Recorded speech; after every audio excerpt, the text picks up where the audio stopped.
సేవా సంస్థ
మంచిగా ఉన్నప్పుడు ఆయన ఈ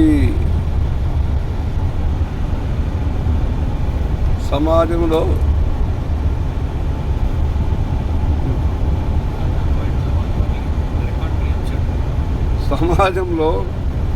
వైదిక భావాలు ఉన్నప్పుడు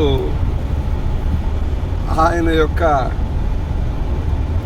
ఈ వేదానికి మంత్రార్థాన్ని జనం గ్రహించినారు. ఇప్పుడు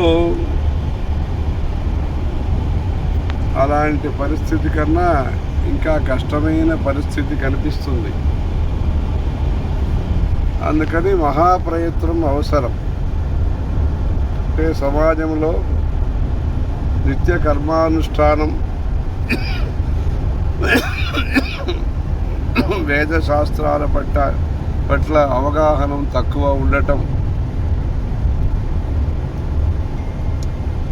ఇలా పరిస్థితుల్లో మనం ఈ మహాప్రయత్నాన్ని మనం చేసి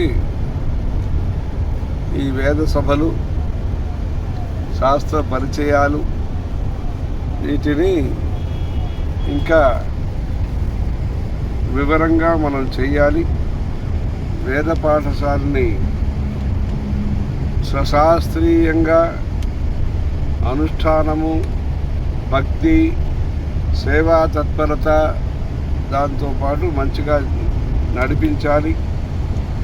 తల్లిదండ్రుల యొక్క సహకారము, సమాజంలో ఒక గుర్తింపు, చదువుతున్న విద్యార్థి శిష్యుడు యొక్క శ్రద్ధ అన్నీ కలిసినప్పుడే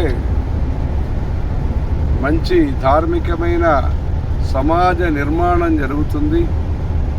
అందుకని మీరు ఇలాంటి పని ఏదైతే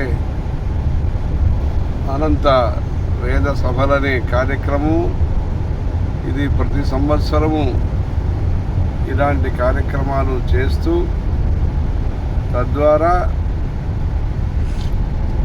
సమాజంలో ధర్మో రక్షతి రక్షితః అని ధర్మాన్ని మనం కాపాడి తద్వారా లోకంలో సుభిక్షము, శాంతి,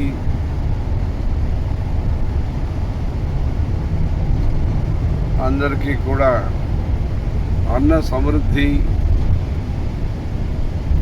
ద్వేషరాహిత్యము, అద్వైత తత్వము ఇవన్నీ కూడా పెరిగి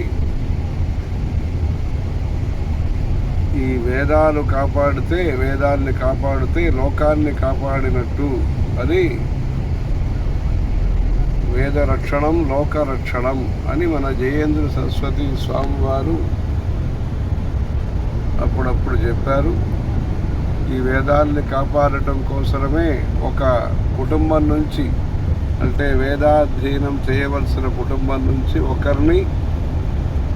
కనీసం ఒకరినైనా వేదాధ్యయనంలో పెట్టండి అని మన కంచి స్వామివారు శ్రీ శ్రీ శ్రీ చంద్రశేఖరేంద్ర సరస్వతి స్వామి పరమాచార్య చెప్పారు.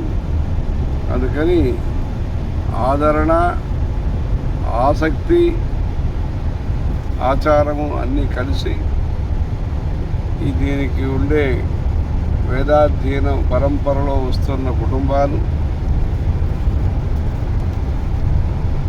సకాలంలో ఉపనయనం చేసి అష్టమే వర్షే బ్రాహ్మణం ఉపనయీత అని ఉపనయనము చేసి నిత్య కర్మానుష్ఠానము అగ్ని ఉపాసన చేస్తూ శ్రియమిచ్చేద్ హుతాశనాత్ అని ఆ అగ్ని ఉపాసన చేస్తూ ఈ వేదాధ్యయన పరంపర ఉత్తరోత్తరం అందరి సహకారంతో, అంటే ఇంటిలో ఉండే ఆడవాళ్ళు, పెద్దవాళ్ళు అందరూ కూడా ప్రోత్సహించాలి. వేదాధ్యయనాన్ని, సశాస్త్రీయమైన అనుష్ఠాన పద్ధతుల్ని, ఆహారము, ఆచారము, అలంకారము అన్నిటినీ కూడా ప్రోత్సహిస్తూ భక్తులందరూ కూడా దీనికి విరాళం ఇవ్వటము, సమర్థన అంటే మంచి అనుకూల ప్రవర్తనగా ఉండి ఆ వేదం ద్వారా ఈ లోకాన్ని కాపాడి అందరికీ శ్రేయస్సు కలగాలని కంచి కామాక్షమ్మ వారిని, శ్రీ చంద్రమౌళీశ్వర స్వామి వారిని ప్రార్థిస్తున్నాము. హర హర శంకర, జయ జయ శంకర.